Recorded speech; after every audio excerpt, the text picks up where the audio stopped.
मेरे नौजवान साथियों, आज मैं आपके लिए नया टॉपिक लेके आया हूँ। That is citizenship, that is नागरिकता। तो आज हम सबसे पहले आपसे पूर्व की भांति मैं लिखूँ पहले लोक कल्याणार्थ, लोक कल्याणार्थ, लोक कल्याणार्थ हेतु, लोक कल्याणार्थ हेतु, लोक कल्याणार्थ हेतु बी नारायण सर की अनुपम प्रस्तुति।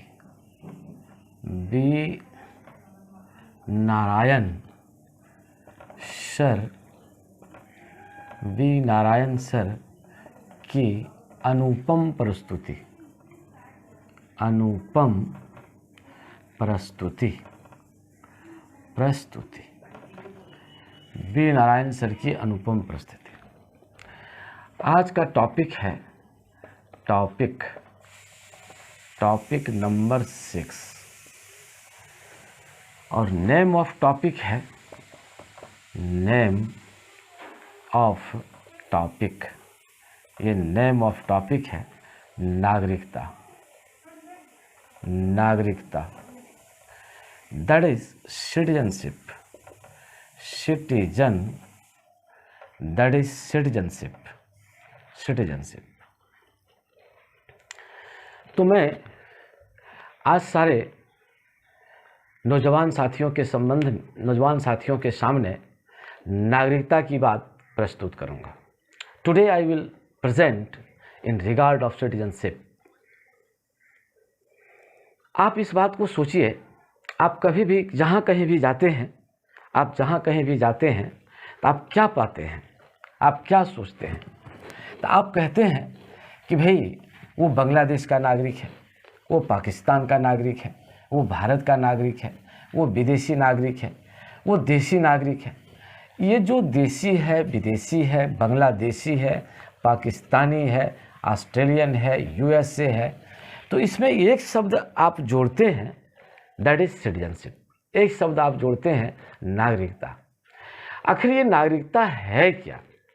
हर हमेशा आप जहाँ कहीं भी जाइए इस नागरिकता शब्द की चर्चा होती है। तो मैं नागरिकता को शुरू करने से पहले मैं आपको बता दूं कि जब कभी भी इसमें दो बात आप देख लीजिए। एक बात देख लीजिए प्रजा, एक बात देखिए प्रजा, सेकंड बात आप यहाँ पर देख लीजिए गुलाम, और थर्ड बात यहाँ पर देख लीजिए नागरिक। ये थर्ड पॉइंट आप देखिए, please look, that is third point is that citizen. तो जैसे हम लोग यहाँ पर प्रजा शब्द कहते हैं, तो प्रजा शब्द जब कभी भी कहा जाएगा तो प्रजा किसको कहा जाता है, ये गुलाम किसको कहा जाता है, ये नागरिक किसको कहा जाता है, आप इससे पहले रूबरू हो लीजिए। कभी कभी जब लड़ाई झगड़ा होती है तो कुछ लोग, ग्रामीण जगत के लोग कहते हैं, आप मुझे क्या अपनी प्रजा समझ रखे हो क्या? हैं? हम आपकी प्रजा नहीं हैं। कुछ लोग कहते हैं कि भाई आपका मैं गुलाम नहीं हूँ, जो आप जो कहोगे वो मैं बात मान जाऊँगा। कुछ लोग कहते हैं कि मैं देश का नागरिक हूँ, बड़ी अंदर से गौरव अनुभव करते हुए कहते हैं कि मैं भारत का नागरिक हूँ। आई am citizen of India, not common person. I have power, I have political powers, I change my government, I frame my government. तो साहब ये जो तीनों कथन जो हुआ, इस तीनों कथन में दिस थ्री स्टेट्समैन में ये सबसे जो प्रायोरिटी जो दिया गया वो किसको दिया गया? ये सिटीजनशिप को दिया गया। तो आइए हम पहले से अभी से बच्चों, सभी यंग मैन से कहते हैं, आप जो कुछ भी बोलो, what ever you will say, what ever you do, उनकी समझ आप में होनी चाहिए। आप क्या बोल रहे हो, what are you speaking, try to understand. वो लॉजिकल है या क्या कह सकते हैं तर्क संगत है या गैर तर्क संगत है। आप जो बोल रहे हो वह युक्ति संगत है या गैर युक्ति संगत है, अर्थयुक्त है या अर्थहीन है। मैं बस इतना ही कहना चाहता हूं कि आप क्या बनने जा रहे हो, आप एक रिस्पॉन्सिबल क्या बनने जा रहे हो, पदाधिकारी बनने जा रहे हो। आप में रिस्पॉन्सिबिलिटी है, आप में लेवलिटी है, आप में अकाउंटेबिलिटी है। इसलिए जो कुछ भी बोलो, जो कुछ भी करो, उसके बारे में समझो, जानो, and after that you should say, you should do what I am doing and we should not do this work. ये आपकी पहली ड्यूटी होती है। This is your first duty. तो आइए हम सबसे पहले आपको प्रजा सुनाते हैं। तो प्रजा जब कभी भी होगा, ये राजतंत्रात्मक देश में होगा। ये क्या होगा? राजतंत्रात्मक। ये राजतंत्रात्मक देश के जो देश में जो लोग रह रहे हैं, देश में रहने वाले, ये रहने वाले ये व्यक्ति होंगे। ये व्यक्ति ये क्या होंगे? ये व्यक्ति होंगे। तो राजतंत्रात्मक देश में वहाँ का लोग क्या होगा भाई? वहाँ का लोग प्रजा होगा। तो वहाँ का लोग जो प्रजा होगा, तो उस प्रजा में क्या हम लोग बात करते हैं भाई? तो जैसे कि मैं अभी आपको बोलूँ कुवैत, जैसे मैं आपको बोलूँ कुवैत, भाई जैसे मैं बोलूँ अरब, तो ये सब के जो देश के लोग हैं, वहाँ पर रियल में वो प्रजा है। वो क्यों? राजतंत्र है, और राजतंत्र में कोई नागरिक नहीं होता है। राजतंत्र का जो निवासी होता है वो क्या होता है? वो प्रजा होता है। और प्रजा को ये अधिकार नहीं है, प्रजा को ये अधिकार नहीं है कि मैं राजा से अपने दावे के साथ कोई काम करवा लूँ। यदि राजा कोई कार्य कर देता है तो वो उसमें मर्सी है, उसमें क्या है? उसमें दया है कि प्रजा के लिए कार्य करनी चाहिए। वो क्या है? प्रजा के लिए कार्य करनी चाहिए। उसमें दया है, उसमें मर्सी है, उसमें वहाँ का व्यक्ति कभी फोर्सली या कंप्लेन नहीं कर सकता है, कंपेल नहीं कर सकता है कि आप मेरे लिए ये कार्य करो।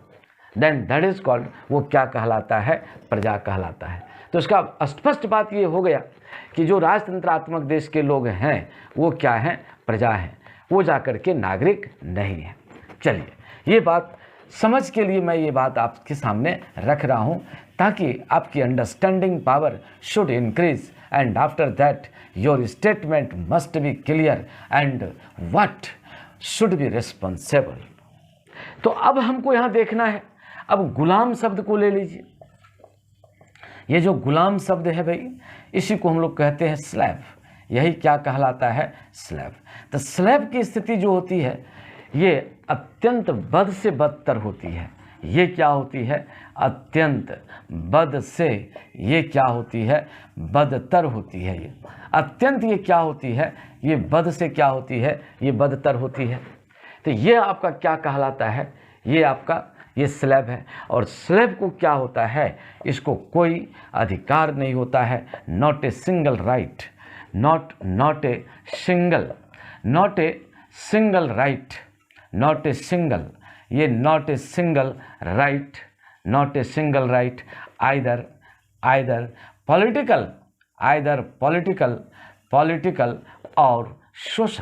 और सोशल। न तो उनको कोई राजनीतिक अधिकार होगा और न ही कोई उसके सामाजिक अधिकार होगा। उसका जीवन कैसा होगा? Like an animal. उसका जीवन कैसा होगा? ये होगा लाइक एन, ये क्या होगा? एनिमल। लेकिन अब स्लेवरी सिस्टम क्या हो गया? समाप्त हो गया। और इसी स्लेवरी को लेकर के क्या हुआ था? अमेरिका में गृह युद्ध हुआ था, और उसी समय से इस स्लेवरी को क्या कर दिया गया? ये समाप्त कर दिया गया। इंग्लैंड में भी समाप्त कर दिया, भारत में भी समाप्त हो गया, दुनिया के अन्य देशों में समाप्त हो गया। अब ये बीते हुए लम्हों की बात है, इतिहास की पृष्ठभूमि में समा गई है। अब एक नया कंसेप्ट है, दैट इज नागरिकता, दैट इज सिटीजनशिप। अब एक न्यू कंसेप्ट लेकर के दुनिया के लोगों ने लाया है, वो है, ये है नागरिकता। तो नागरिकता का मतलब यहाँ नागरिक क्या किसको कहा जाएगा भाई? ये नागरिक, होम इज कॉल्ड सिटीजन, किसको हम लोग कहेंगे? ये सिटीजन किसको कहेंगे? कौन सिटीजन कहलाएगा? तो इसको मोटे तौर पर आप यही जान लीजिए कि प्रजातंत्र के जो निवासी हैं वही क्या है? सिटीजन है। कहाँ के निवासी हैं? ये प्रजातंत्र के निवासी, प्रजातंत्र के ये क्या है? ये निवासी। यही क्या कहलाता है? ये कहलाता है ये नागरिक। इसका माने है one who inhabitant of democracy, one who are inhabitant of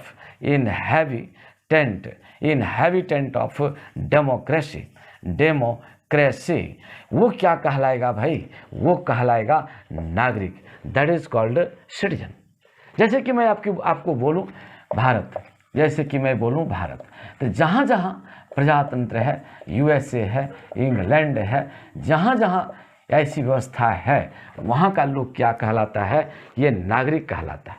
और दूसरे शब्दों में यदि कह दिया जाए तो लोग कहता है कि नगर का वासी नागरिक, वो अलग चीज़ है, दैट इज अनदर मैटर। लेकिन हम जो यहाँ पर कह रहे हैं ये अलग बात है। तो नागरिक क्या हुआ भाई? तो नागरिक प्रजातंत्र का निवासी है।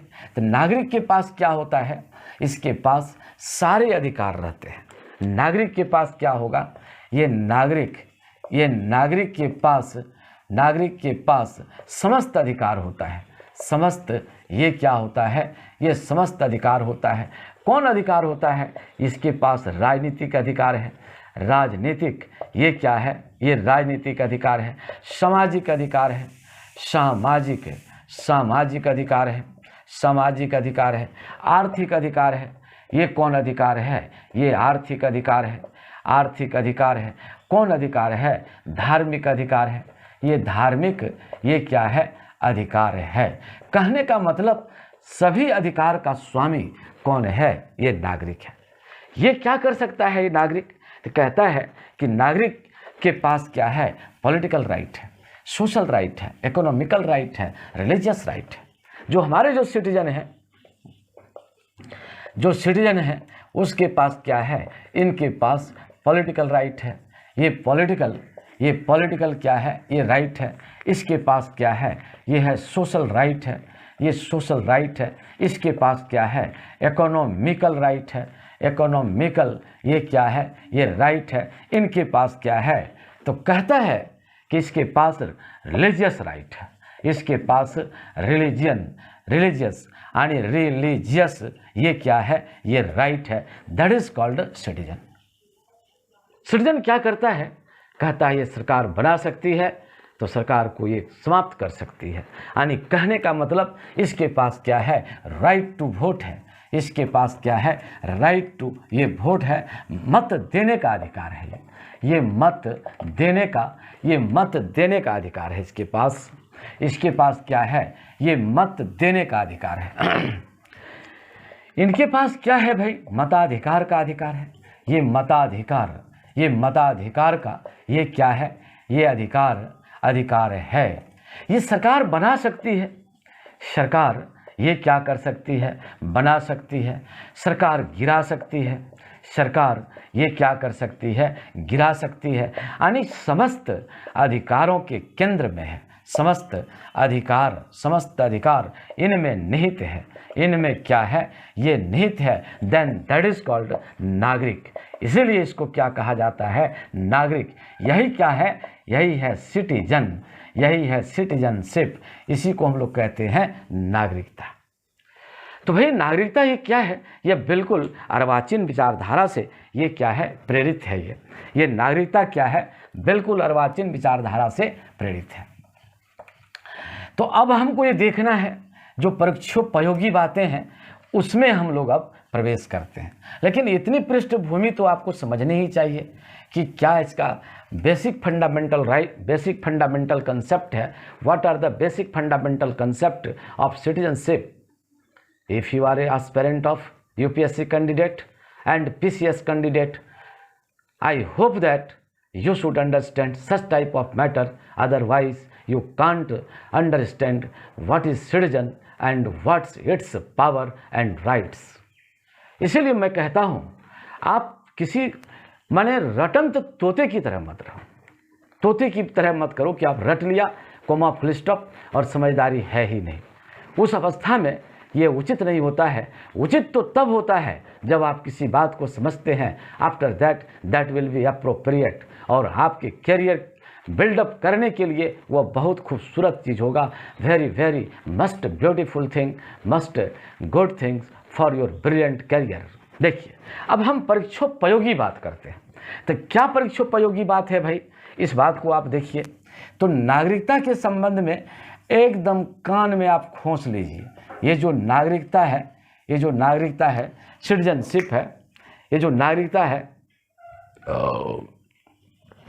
उस नागरिकता के बारे में जो प्रारंभिक बातें हैं उसको आप बढ़िया से देखिए, उसको बड़ी केयरफुल्ली देखिए। Look carefully what I am saying you. तो सबसे पहले हम लोग देखते हैं नागरिकता। हम लोग सबसे पहले देखते हैं ये है नागरिकता। तो नागरिकता का जो हम लोग कहते हैं that is citizenship, that is citizen, citizen, that is citizenship. तो ये सिटीजनशिप कहाँ से लिया? संविधान के भाग में कितना है? तो भाग ये है भाग 2, ये भाग 2, ये भाग 2 में इसका मेंशन है। Citizenship is mentioned within part 2 of our Indian constitution. Second is that is हम लोग लिखते हैं इसका अनुच्छेद, ये अनुच्छेद। तो कहने का मतलब संविधान, भारतीय संविधान के भाग 2 के अनुच्छेद कितना में 5 से 11 तक में इसका क्या दिया गया है? ये वर्णन किया गया है। और तीसरा बात हम लोग इसमें समझते हैं कि सामान्य रूप से ये लिया कहाँ से गया? तो ये यूएसए से लिया गया, ये लिया गया। ये कहाँ से लिया गया? ये यूएसए से लिया गया। ये कहाँ से लिया गया? ये यूएसए से लिया गया। तो ये 3 बात, इस 3 मौलिक बात को आप देख लीजिए। ये कितने पार्ट में है भाई? तो पार्ट में है ये 2। ये कितना है? आर्टिकल कितना है भाई? तो ये है 5 to 11। एंड लिया गया टेकन फ्रॉम, कहता है टेकन फ्रॉम यूएसए, ये यूएसए। तो यूएसए से ये लिया गया। तो इस प्रकार से हम लोगों ने ये जो बेसिक मैटर है उस बात को हम लोगों ने समझ लिया। These are the basic matter. ये है basic matter, matter in regard of, in regard of Indian citizenship, in regard of Indian citizenship, Indian citizenship. तो ये इंडियन सिटीजनशिप के संबंध में हमारे कॉन्स्टिट्यूशन में ये बातें, हमारे संविधान में ये बातें कही गई है। सबसे पहली बात, इतनी बात तो आपको क्या रहना चाहिए? रिमेंबर रहना ही चाहिए। तब जाकर के अब हम लोग यहाँ पर चलते हैं। अगला पॉइंट हम लोग चलते हैं कि भारतवर्ष में नागरिकता कैसी नागरिकता है। तो भारतवर्ष में जो नागरिकता है वो कैसी नागरिकता है भाई? तो यहाँ पर 2 गो बात देखिए। यहाँ पर एकल नागरिकता, यहाँ पर हम लोग क्या कहते हैं? एकल नागरिकता, एकल नागरिकता। और दूसरा हम लोग देखते हैं दोहरी नागरिकता। ये है दोहरी नागरिकता, ये है दोहरी नागरिकता। तो एकल नागरिकता क्या है भाई? ये है सिंगल सिटीजनशिप, ये है सिंगल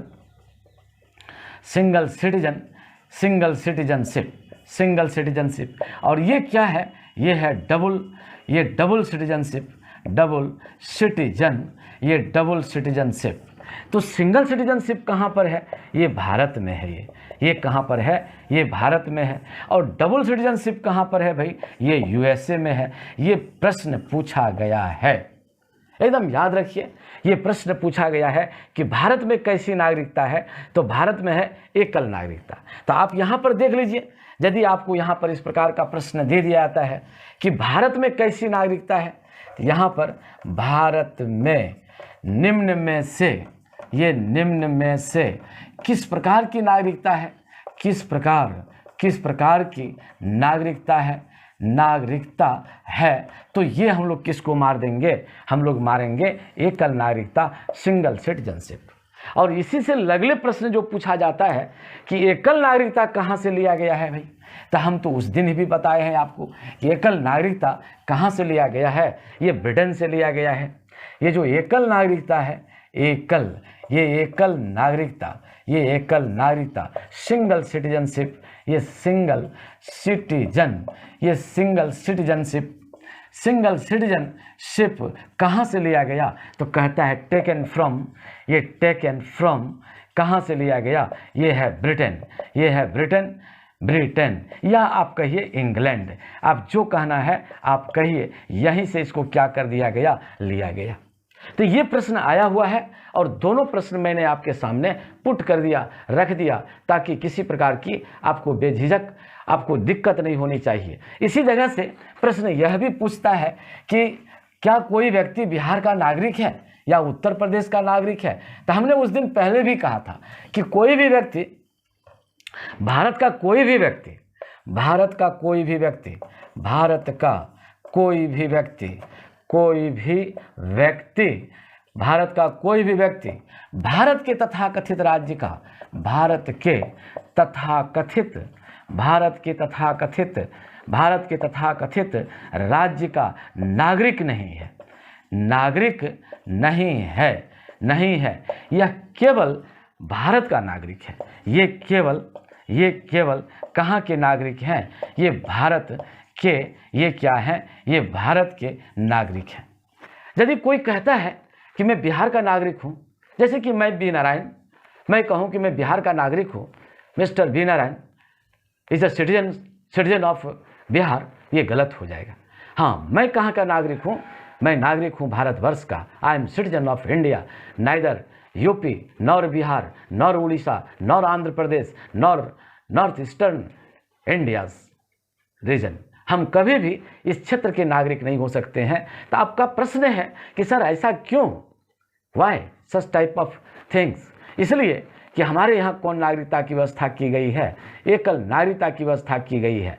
तो आप बिहार के नागरिक नहीं हो सकते, आप यूपी के नागरिक नहीं हो सकते, आप कहाँ के नागरिक हैं? आप केवल और केवल आप भारत के नागरिक हैं। You are citizen of India. तो कहिए ऐसा क्यों? तो हमने कल ही, उस दिन विगत दिन हमने आपसे कहा था कि भाई इसलिए कि यहाँ के जो सो कॉल्ड स्टेट्स हैं वो राज्य हैं ही नहीं, वो क्या है, like a municipal corporation. That's why how can you say that I am citizen of what, Bihar. इसलिए आप कैसे कह सकते हो कि हम कहाँ के सिटीजन हैं, हम बिहार के नागरिक हैं? ऐसा कहना सर्वथा क्या होगा, दुर्भाग्यपूर्ण होगा और पता चल जाएगा you have not knowledge of constitution, you are not citizen of what, Bihar, but you are citizen of India. अब आइए यूएसए के संबंध में देखिए, हमने अभी भी बोर्ड में लिखा था। अब यूएसए के संबंध में देखिए, तो यूएसए के संबंध में यहाँ पर क्या है भाई, यहाँ दोहरी नागरिकता है। यहाँ पर क्या है, दोहरी, यहाँ पर दोहरी, यहाँ पर क्या है, दोहरी नागरिकता है। डबल सिटीजनशिप है यहाँ पर है डबल सिटीजन, ये डबल सिटीजनशिप है ये। तो यहाँ पर दोहरी नागरिकता है। तो कहने का मतलब यहाँ केंद्र की भी नागरिकता है, केंद्र की भी नागरिकता है, और किन की नागरिकता है, ये राज्य की भी नागरिकता है। कोई भी व्यक्ति वहाँ यूएसए का भी नागरिक होगा और कोई भी व्यक्ति वहाँ पर न्यू जर्सी का भी नागरिक होगा, न्यू जर्सी का, जर्सी का, कैलिफोर्निया का, कैलिफोर्निया का, टेक्सास का, वो क्या होगा, ये नागरिक होगा। तो आपको लगेगा, ये लगेगा आपको ये नागरिक होगा, तो आपको ये लगेगा कि भाई कैसे। तो आपके दिमाग में ये बात पहले से रहनी चाहिए कि हमने पहले ही कह दिया है कि ये जो राज्य हैं ये पहले से भी क्या थे, संप्रभु राज्य थे। और यहाँ पर केवल क्या हुआ है, अधिकारों के को लेकर के समझौता हुआ है। इसलिए कोई भी व्यक्ति दो जगह का नागरिक होगा। जैसे कि मैं आपको बोल दूं, यदि वो कोई यूएसए का भी नागरिक है तो भाई उस जिस राज्य के वो निवासी हैं, जैसे कि मान लिया जाए वो टेक्सास के कोई निवासी हैं, टेक्सास, वो टेक्सास के निवासी हैं, तो वो टेक्सास के भी नागरिक होंगे, टेक्सास के भी नागरिक होंगे, और यूएसए के भी वो क्या होंगे, ये नागरिक होंगे। क्यों? टेक्सास अपने आप में क्या है, अपने आप में संप्रभु राज्य है, अपने आप में क्या है, संप्रभु राज्य है, सॉवरेन पावर है। लेकिन आपका बिहार सॉवरेन पावर नहीं है, आपका यूपी सॉवरेन पावर नहीं है। How can you B the citizen of either Bihar और यूपी? लेकिन यदि यहाँ का आदमी कहा जाए यहाँ के संदर्भ में, तो टेक्सास क्या है, संप्रभु राज्य है। इसीलिए यहाँ का नागरिक होगा, इसका अपना सुप्रीम कोर्ट होगा, इसकी अपनी नागरिकता होगी, और ये भी कहाँ का, यूएसए का होगा। इसलिए यूएसए का आदमी दो जगह का नागरिक होगा। कहाँ कहाँ का नागरिक होगा, एक नागरिक होगा यूएसए का, केंद्र का, और एक होगा राज्य का। तो आपने एकल नागरिकता और दोहरी नागरिकता के संबंध में आपने समझ लिया। तो इस प्रकार से हम लोगों ने आपके सामने ये प्रश्न, ये ये बातें कह दी ताकि आपको किसी प्रकार का तकलीफ ना हो। अब सेकंड बात यहाँ पर है कि किसी भी देश में कौन लोग को रहते हैं, तो किसी भी देश में दो तरह के लोग रहते हैं। कोई भी देश है, कोई भी ये क्या है, कोई देश है, वहाँ दो तरह के लोग रहते हैं। एक कौन रहता है, एक रहता है नागरिक, एक क्या रहता है, ये रहता है नागरिक। और ये कौन होता है, ये विदेशी, यानी देशी और विदेशी। ये है देशी, अपने देश का नागरिक, और दूसरा कौन होता है, विदेशी। तो दोनों को अधिकार बहुत अधिक दिया गया है, न दिया गया सो नहीं, लेकिन नागरिक को कुछ ज़्यादा अधिकार दिया गया है। जैसे हम तत्काल कह रहे हैं, जब मौलिक अधिकार पढ़ाएंगे तो उसमें हम आपसे बोलेंगे, जैसे भारत के नागरिक को 15 अनुच्छेद 15 दिया गया है, अनुच्छेद इसको 15 दिया गया है, अनुच्छेद इसको कितना दिया गया है, 16 दिया गया है, अनुच्छेद इसको कितना दिया गया है, 19 दिया गया है। लेकिन ये तीनों चीज़ विदेशी को नहीं दिया गया है, ये तीनों चीज़ विदेशी को नहीं दिया गया है। जैसे अपने देश का नागरिक है, देशी है, तो भाई इसको मताधिकार का अधिकार है, मताधिकार, इसको मताधिकार का अधिकार है। ये संसद के सदस्य बन सकते हैं, ये विधानमंडल के सदस्य बन सकते हैं, विधानमंडल के सदस्य बन सकते हैं। ये क्या है, ये राष्ट्रपति बन सकता है, ये राष्ट्रपति, उपराष्ट्रपति, उपराष्ट्रपति, ये उपराष्ट्रपति, सीएजी, ये क्या कह सकते हैं, भारत महान न्यायवादी, भारत के महान न्यायवादी, महान न्याय, भारत के महान न्यायवादी। तो ये सब अधिकार अपने भारतवर्ष के नागरिक को दिया गया है, लेकिन विदेशियों को नहीं दिया गया। तो मेरा कहना ये है कि हर देश में क्या होता है, देशी और विदेशी होता है, अपने देश का नागरिक होता है और दूसरे देश के भी नागरिक यहाँ पर रहते हैं। इसीलिए बड़ी अच्छे तरीके से रीजनेबल क्लासिफिकेशन ऑफ सिटीजनशिप कहाँ कर दिया गया, इन माय इंडियन कॉन्स्टिट्यूशन। क्यों भाई विदेशियों को भी अधिकार मिला है, क्यों मिला है, एक इंसानियत के नाते, अपने कुटुंब के नाते, अंतर्राष्ट्रीय भावना के चलते हम बहुत उदार हैं, हम बहुत लिबरल हैं, हम संपूर्ण विश्व को अपना कुटुंब मानते हैं, हम अपने संपूर्ण विश्व को हम अपना क्या मानते हैं, अपना कुटुंब मानते हैं, ये कुटुंब मानते हैं। देखते हैं ऋग्वेद में भी इस शब्द की चर्चा है, कुटुंब शब्द की चर्चा है। इसका मतलब है कि हमारा पूरा संसार क्या है, अपना है, हम कोई प्राय नहीं है, संपूर्ण संसार मानवता से प्रेरित है। हम संपूर्ण धरा पर क्या चाहते हैं, हित चाहते हैं, उसके लाभ की कामना चाहते हैं, उसका शुभ चाहते हैं। जब चलिए आइए हम लोग फिर बात करते हैं, अगला प्रोविज़न बात करते हैं कि जब इतना सुंदर देश है, सो ब्यूटीफुल इंडिया, तो यहाँ की नागरिकता का प्रावधान क्या है, what are the provision to get Indian citizenship. आप पर हम लोग इसी बात पर अब हम लोग क्या करते हैं, चर्चा करते हैं। तो यहाँ पर है भारतीय नागरिकता अधिनियम, भारतीय नागरिकता अधिनियम, भारतीय नागरिकता अधिनियम 1955, भारतीय नागरिकता अधिनियम 1955, Indian citizenship act 1955, Indian citizenship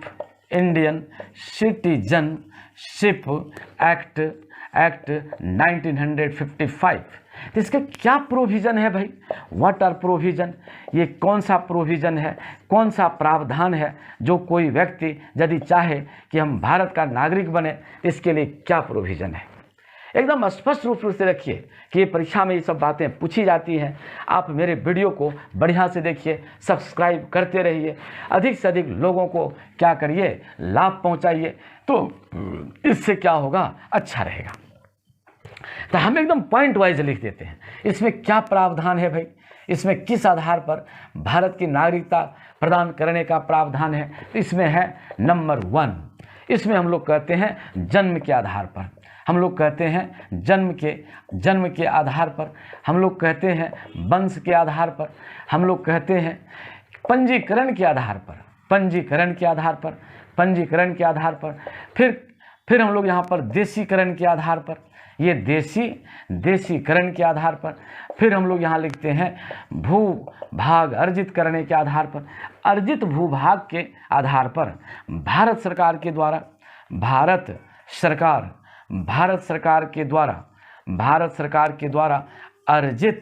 अर्जित भूभाग भूभाग के आधार पर, अर्जित भूभाग के आधार पर हम इसको क्या कर सकते हैं, ये प्राप्त कर सकते हैं। किस आधार पर? By birth, by hereditary, by registration, और किसके आधार पर? जो पोर्शन हम लोग भारत सरकार ने जीता है उसके आधार पर यहाँ कोई भी नागरिक भारत की नागरिकता क्या कर सकता है, प्राप्त कर सकता है। तो हम लोग सबसे पहला चलते हैं जन्म के आधार पर। ये 5 पॉइंट एकदम याद रखिएगा, और अब हम लोग इसका एक्सप्लेनेशन दे रहे हैं। Just I am giving you what are the explanation of these said points. जो कहे गए बिंदु हैं उस पर क्या विचार है, उस बात को आप ध्यान से देखिए। तो सबसे पहले हम लोग लिखते हैं जन्म के आधार पर। ये जन्म के आधार, ये जन्म के आधार पर। तो जन्म के आधार पर क्या बात कही गई है भाई? तो कहता है जो व्यक्ति, यदि कोई व्यक्ति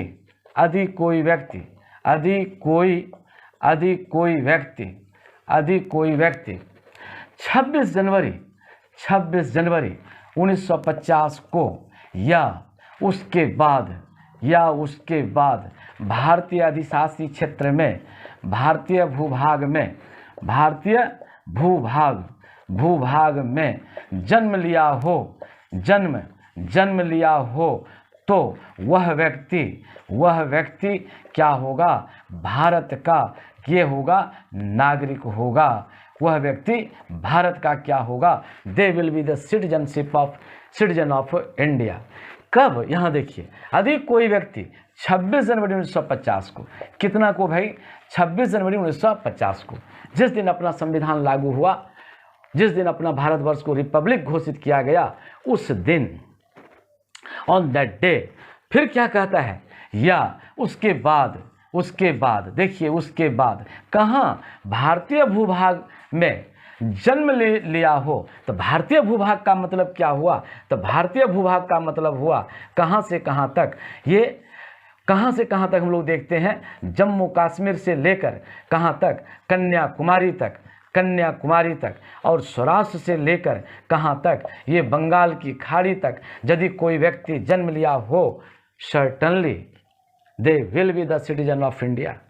कोई व्यक्ति उसको हटा नहीं सकता है। Nobody can disturb him, you are not citizen of India. क्यों? ऐसा provision, such type of provision mentioned in my constitution, that's why they will get the citizenship of India. Bharat की नागरिकता को वो क्या कर लेगा? वो प्राप्त कर लेगा। तो ये प्रोविजन दिया गया है। तो सेकंड प्रोविजन क्या है भाई? ये वंश के आधार पर प्रोविजन है, बाय हेरिडेटरी। ये है किसके आधार पर है? ये वंश के आधार पर है भाई। ये है वंश, ये वंश के आधार पर है। ये वंश के आधार पर है। इसमें लिखता है यदि कोई व्यक्ति भारतीय 26 जनवरी 1950 को भारत से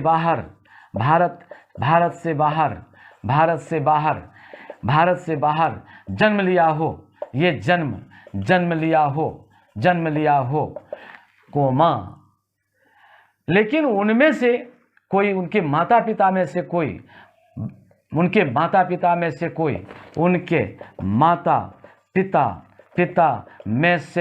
कोई भारत का नागरिक हो तो भारत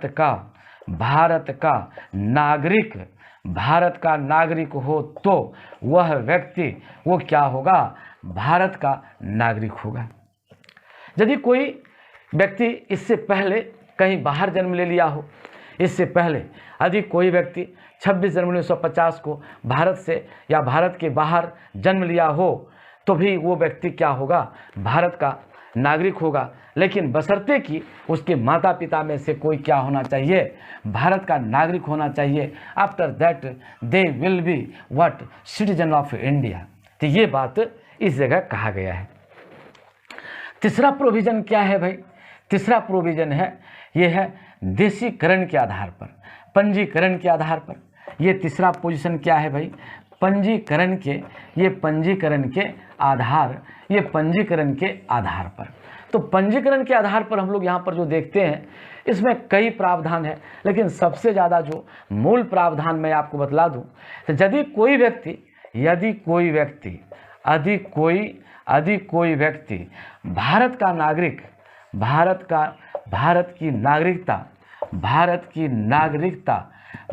नागरिकता पंजीकरण के द्वारा प्राप्त करना चाहता हो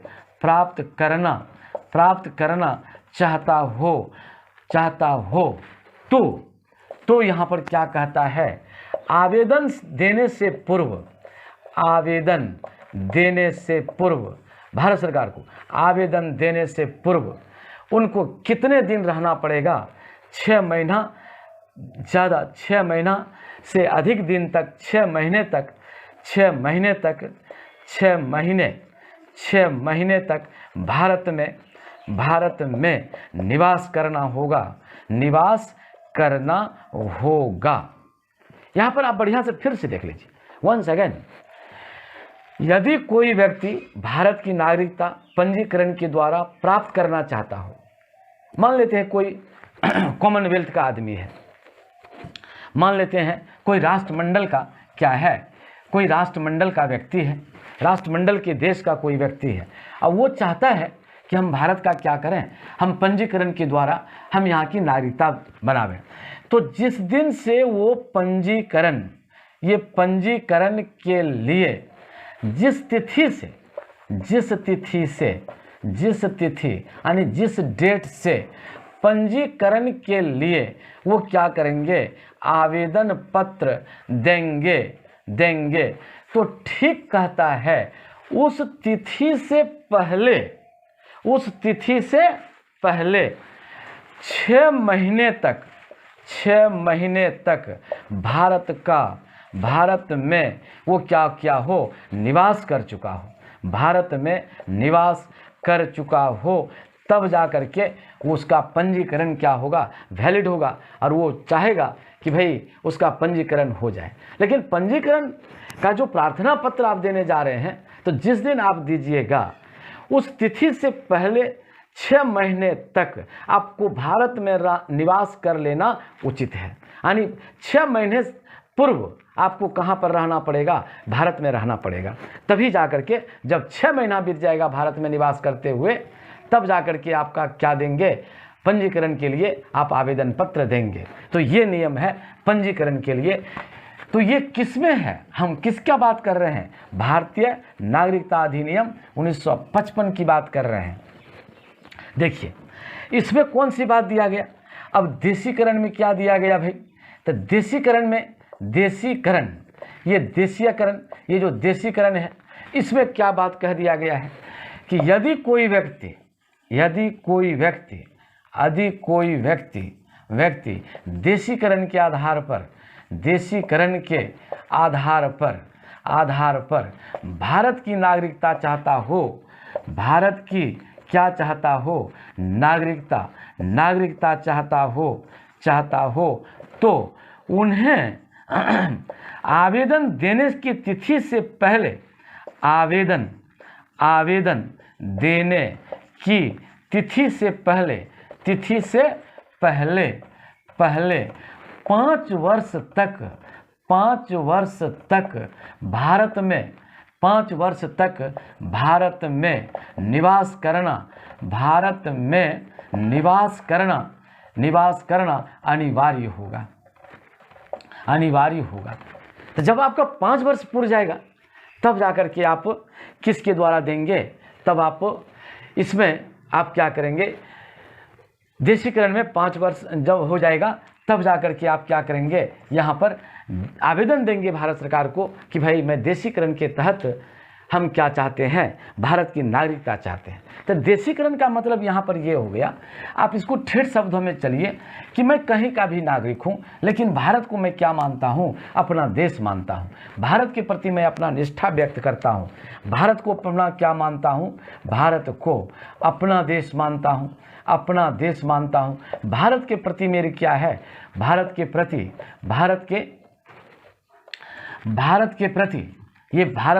क्या है, भारत के प्रति मेरा अटूट विश्वास है, मेरा क्या है, अटूट विश्वास है, अटूट प्रेम है। और इसका सर्टिफिकेट जब आपको मिल जाएगा, आफ्टर दैट आप क्या करेंगे, देशीकरण के आधार पर भारत की नागरिकता को आप क्या कर सकते हैं, प्राप्त कर सकते हैं।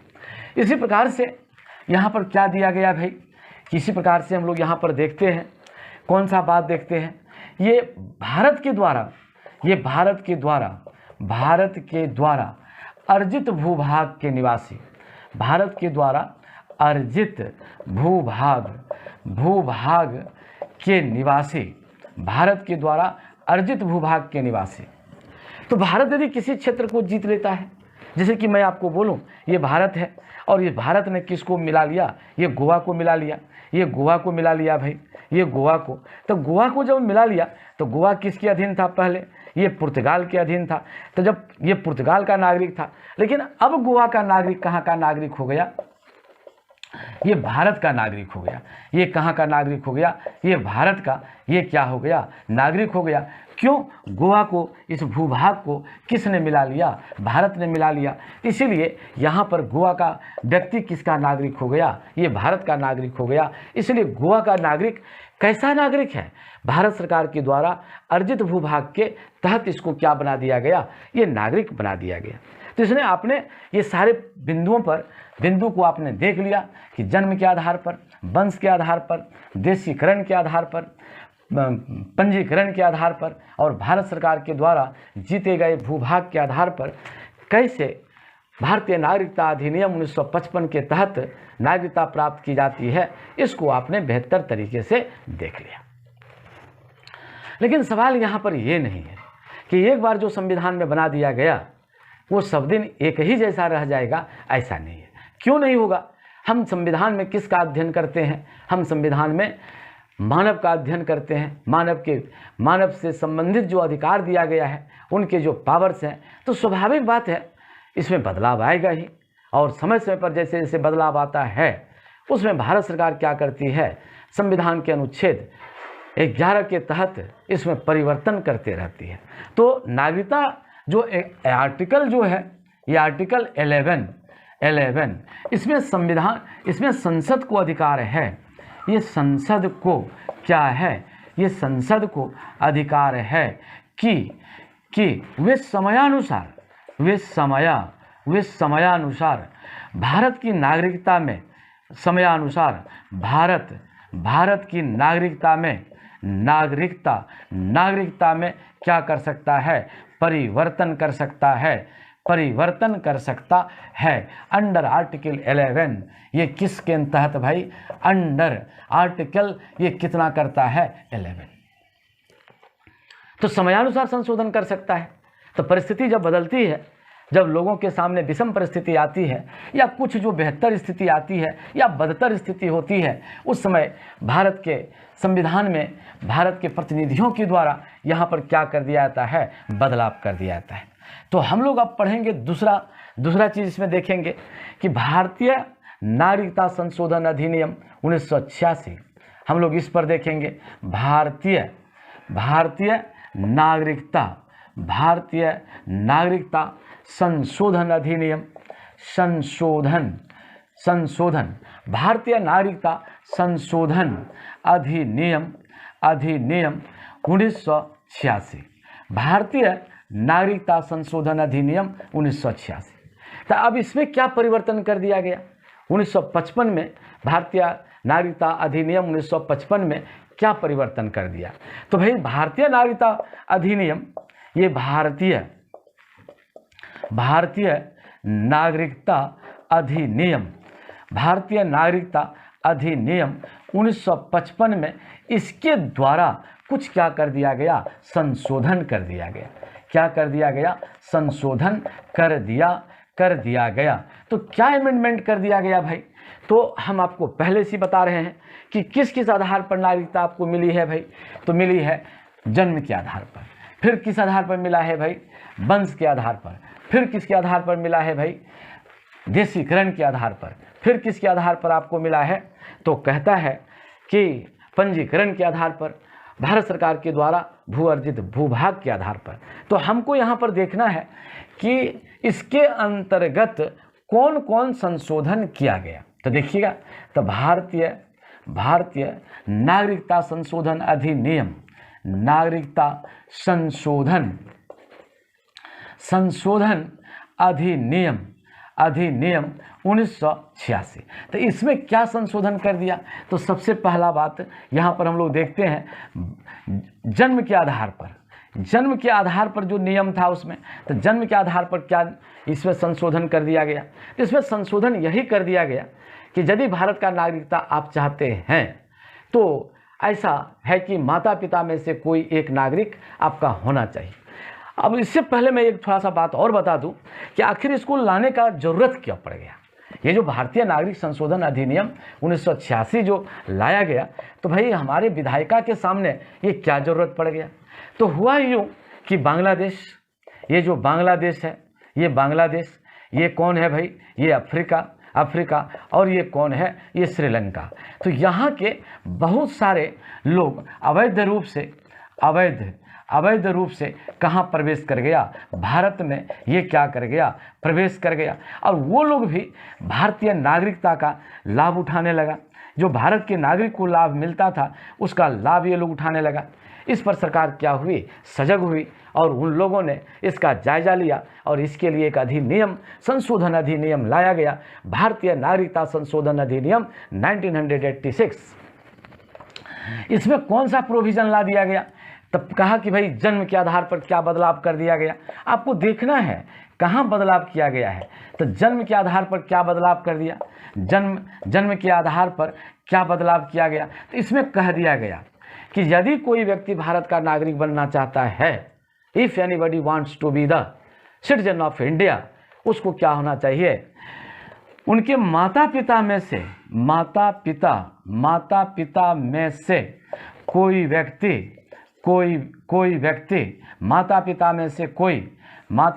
से कोई भारत का नागरिक होना चाहिए। भारत का क्या होना चाहिए? ये नागरिक होना चाहिए, तभी जाकर के उनको भारत की नागरिकता मिलेगी। ये संशोधन किस पर कर दिया गया? ये जन्म के आधार पर कर दिया गया।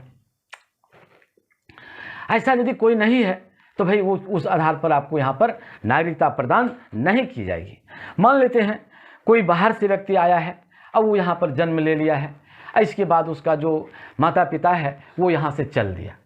तो भाई चल दिया, और जब वो कहा कि भाई कि हम भारत के नागरिक हैं, और उससे जब पूछा गया कि तुम्हारा बाप कौन है, तुम्हारा माँ कौन है, तो दोनों में से जब किसी को नहीं बता पाया और वो यहाँ पर ये लावारिस अवस्था में रह रहा है, तो उस अवस्था में उनकी नागरिकता क्या हो जाएगी? समाप्त हो जाएगी।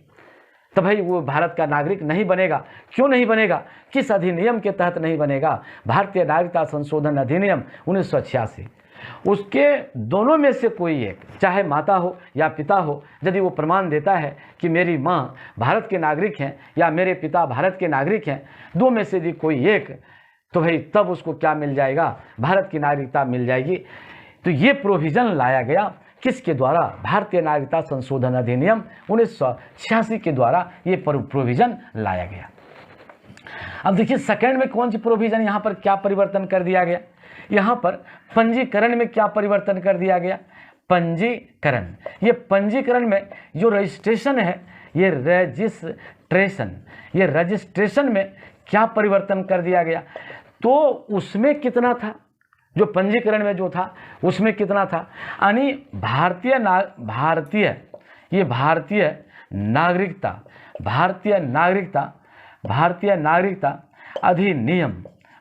नागरिकता अधिनियम 1955 में कितना था पंजीकरण के लिए? मात्र 6 महीना। मात्र कितना था? 6 महीना। आपको मात्र कितना था? ये 6 महीना था। कहने का मतलब कि जो व्यक्ति 6 महीने तक भारतवर्ष के किसी भी भूभाग पर रह चुका हो, वह पंजीकरण के द्वारा क्या प्राप्त कर सकता है? भारत की नागरिकता प्राप्त कर सकता है। लेकिन इसमें क्या कर दिया? इसमें जो 86 का जो लाया गया भारतीय नागरिकता संशोधन अधिनियम, भारतीय नागरिकता संशोधन अधिनियम 1986 में क्या कर दिया गया? इसमें कर दिया गया कि नहीं 6 महीना नहीं चाहिए, इसमें 5 वर्ष कर दिया कि भाई यदि आप चाहते हैं पंजीकरण के माध्यम से, तो आपको कितना दिन रहना पड़ेगा? 5 वर्ष तक रहना पड़ेगा। क्यों 5 वर्ष तक रहना पड़ेगा? ताकि आपके कैरेक्टर को देखा जाएगा, आप अच्छे हैं या नहीं हैं। इसीलिए यहाँ पर भारी बदलाव कर दिया गया। 6 महीने के स्थान पर इसमें कितना कर दिया गया? 5 वर्ष कर दिया गया। देशीयकरण में क्या कर दिया गया? ये जो देशीयकरण है इसमें कौन सा बात कर दिया गया? तो पहले इसमें कितना था भाई? देशीकरण के आधार पर कितना था? ये था 5 वर्ष, लेकिन अब ये कितना कर दिया गया? ये कर दिया गया 10 वर्ष। किसके तहत 10 वर्ष कर दिया गया? भारतीय नागरिकता संशोधन अधिनियम, भारतीय नागरिकता संशोधन अधिनियम, भारतीय नागरिकता संशोधन अधिनियम 1986 के तहत ये बात कर दी गई कि भाई अब कितना दिन तक आपको मिलेगा? ये मिलेगा 10 वर्ष तक। जब आप 10 वर्ष तक यहाँ रह लीजिएगा तभी जा कर के आपको देशीकरण के आधार पर भारत की क्या दी जाएगी? नागरिकता दी जाएगी। इसके बाद यहाँ पर ये संशोधन कर दिया। तो संशोधन तो होते ही रहता है। क्यों भाई? परिस्थिति बदल जाती है, स्थितियां बदल जाती है, लोगों का व्यवहार बदल जाता है, समय परिवर्तित हो जाता है, परंपरा रीति रिवाज परिवर्तित हो जाते हैं। इसलिए संविधान को जीवित रखने के लिए, अपने देश को बचाने के लिए, लोगों के हित में कार्य करने के लिए यह संशोधन जरूरी है। तो फिर क्या संशोधन ले आया भाई? तो भारतीय नागरिकता संशोधन अधिनियम, भारतीय नागरिकता संशोधन अधिनियम, भारतीय नागरिकता संशोधन अधिनियम 1900 कितना ले आया? ये 92 ले आया। और इसमें क्या कह दिया गया कि बच्चे की जो नागरिकता होगी, मान लेते हैं कोई महिला यहाँ पर है और वो विदेशी है या कुछ इस प्रकार से बातें हैं, तो जो बच्चे की जो नागरिकता होगी वो क्या होगी? वो माता की नागरिकता के आधार पर होगा। माता की नागरिकता के क्या होगा? ये माता की नागरिकता के आधार पर ये होगा। माता की नागरिकता के आधार पर होगा। यानी उस बच्चे का, उस नाबालिग बच्चे का जो माँ की जो नागरिकता है उसी के आधार पर यहाँ क्या होगा? इसका भारत की नागरिकता होगा। जैसे कि मान लिया जाए कोई यहाँ की महिला है, वो विदेशी लड़के के साथ शादी कर लिया है और उनको बच्चा यहाँ पर हो गया है, तो भाई उसका बच्चा कहाँ का नागरिक होगा? तो भाई स्वाभाविक बात है, उसकी माँ की नागरिकता यदि भारत की नागरिकता है तो उस बच्चे की नागरिकता भी क्या होगा? भारत की नागरिकता होगी। तो यहाँ पर ये बात स्पष्ट रूप से 92 भारतीय संविधान संशोधन अधिनियम 1992 के तहत ये बात कह दिया गया। इसके बाद फिर क्या कर दिया गया? भारतीय संविधान संशोधन अधिनियम, भारतीय संविधान संशोधन अधिनियम ये कितना कर दिया गया? 2005 कर दिया गया। तो भारतीय संविधान संशोधन अधिनियम ये 2005 कर दिया। तो इसमें क्या कर दिया गया? भारतीय मूल के निवासी के लिए कुछ शर्तों के साथ उनको क्या दे दिया गया? दोहरी नागरिकता दे दी गई। दोहरी नागरिकता क्या कर दी गई? प्रदान की गई। ये दोहरी नागरिकता उनको प्रदान की गई। तो ये समय के साथ ये सब प्रोविज़न क्या है? ये बनते चला जाता है। तो इस प्रकार से भारत की नागरिकता के संबंध में ये सारी बातें कही गई। अब हमको यहाँ पर ये देखना है कि भाई कि यदि हमने यहाँ पर आपसे कह दिया कि जन्म के आधार पर, यहाँ नागरिकता के बारे में कह दिया, जन्म के आधार पर हमने आपको अभी पढ़ाया तो कहा कि भाई जन्म के आधार पर भी आप नागरिकता प्राप्त कर सकते हैं। लेकिन यदि यहाँ पर कोई विदेशी का बच्चा जन्म लेता है, ये विदेशी का बच्चा जन्म लेता है, तो भाई उस आधार पर इनको जन्म के आधार पर नागरिकता नहीं मिलेगी।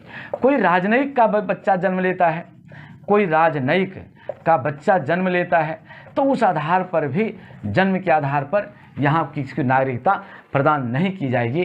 तो ये बात आपको समझना पड़ेगा। ये अंडरस्टूड है, आप इस पर ध्यान से आप रखिए। तो यहाँ पर क्या कर दिया गया? इस प्रकार का विशेष प्रावधान यहाँ पर ला दिया गया। एक बार प्रश्न यहाँ पर पूछा गया है, यूपीएससी में एक बार प्रश्न ये पूछा गया है कि कुछ लोगों के, यूपीएससी में एक बार प्रश्न पूछा गया है कि कुछ ऐसे राज्य हैं जिसके नागरिकता को लेकर के वहाँ के निवासियों के लिए कुछ विशेष प्रावधान लाया गया। तो कहाँ कहाँ लाया गया भाई? तो ये लाया गया है असम। ये कहाँ के लिए लाया गया? अरुणाचल प्रदेश। ये अरुणाचल प्रदेश। कहाँ के लिए लाया गया?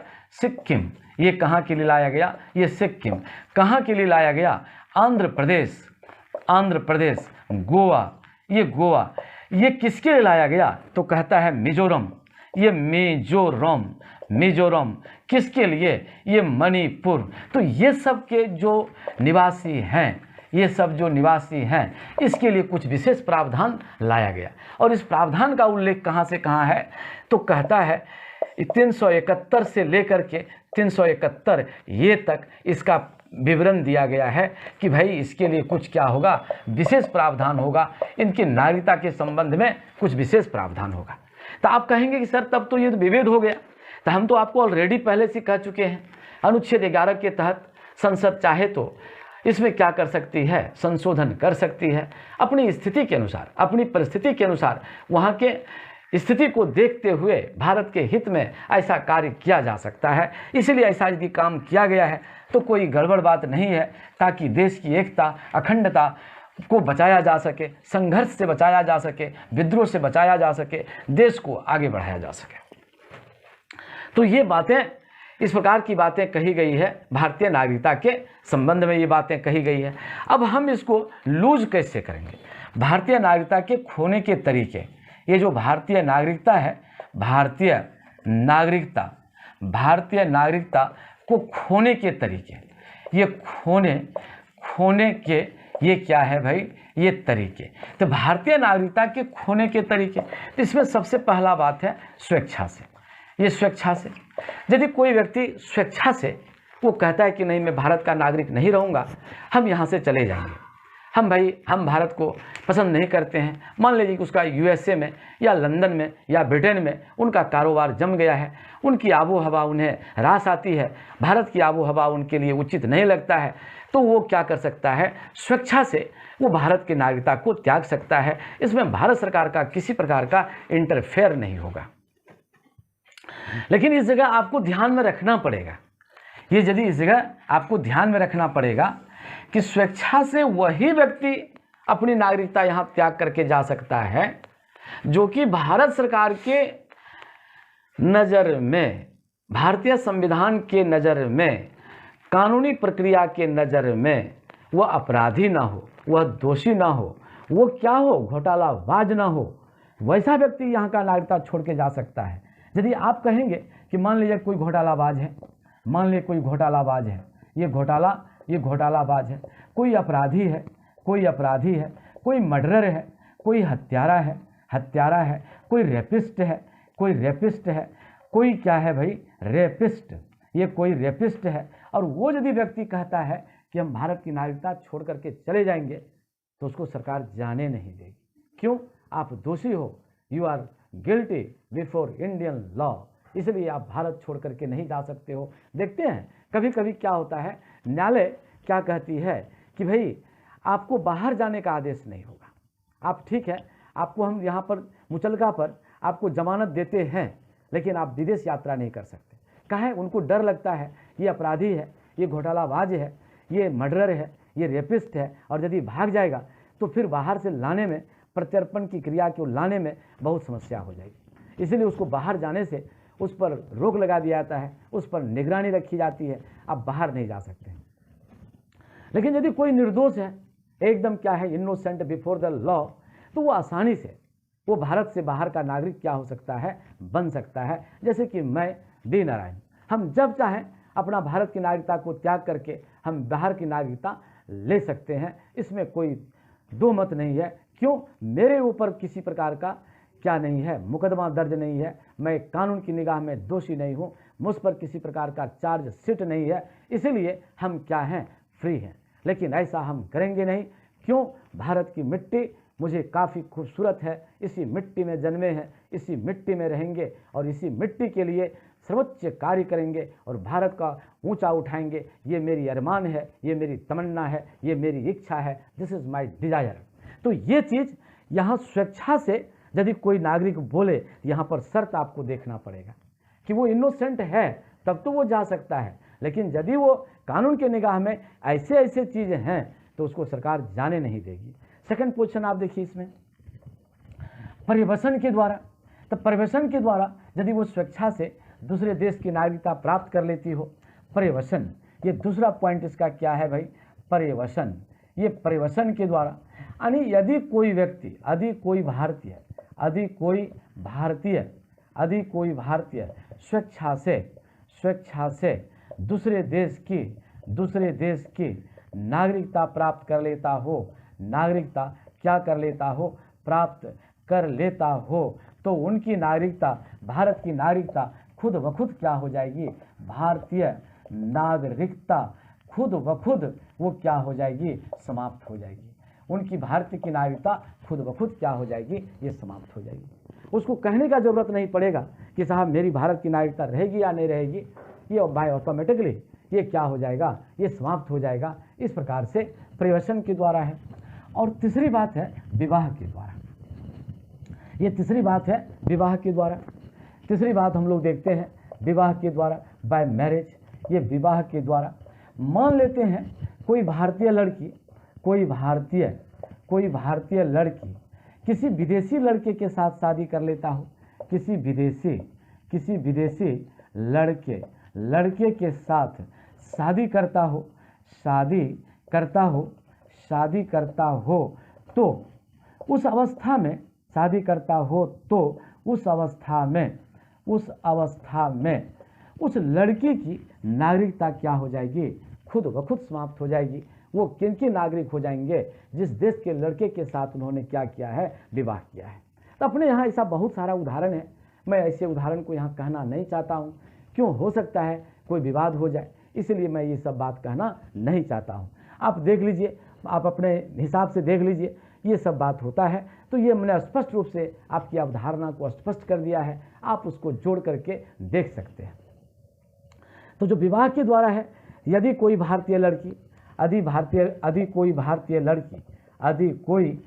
लड़की किसी विदेशी लड़के के साथ शादी करता है, तो उस अवस्था में उनकी नागरिकता क्या हो जाएगी, उनकी नागरिकता क्या हो जाएगी, समाप्त हो जाएगी।